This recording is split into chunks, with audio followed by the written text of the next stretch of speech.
Hello po, online world. Ayan po yung napamili ni tatay. Yung electric fan po natin na isang peraso na ganito, 30 pesos per peraso po. Sa puting papel po natin, ayan. Ayan po, 2 pesos per kilo po sa puting papel. Sa bakal po natin, ang kilo po natin ay 10 pesos per kilo po. So, ayan lang po ang napamili ni tatay ngayong araw. Ayan po.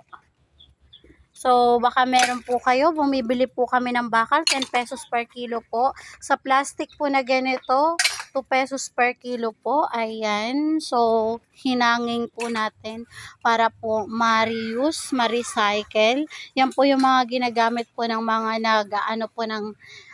nagtitimpla ng dishwashing liquid, car shampoo, ganun po, Fabcon, something like that.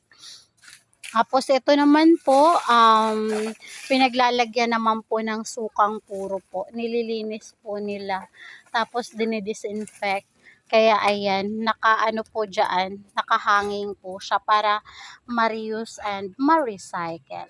Tapos ito pa po, yung mga plastic po natin na ganito, 2 pesos per kilo po. Kasama po ng mga crates, ayan. Tapos sirang basket po ng laundry basket. Ayan po. Tapos ayan po yung mga sa mineral water, sa soft drink, sa juices, something like that po.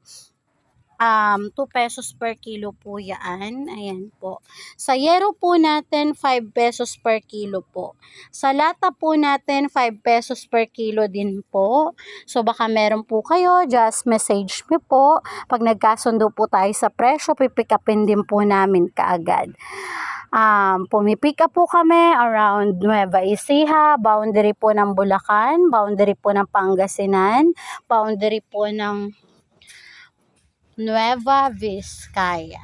So that's all for today's video. Thank you for watching. Bye bye.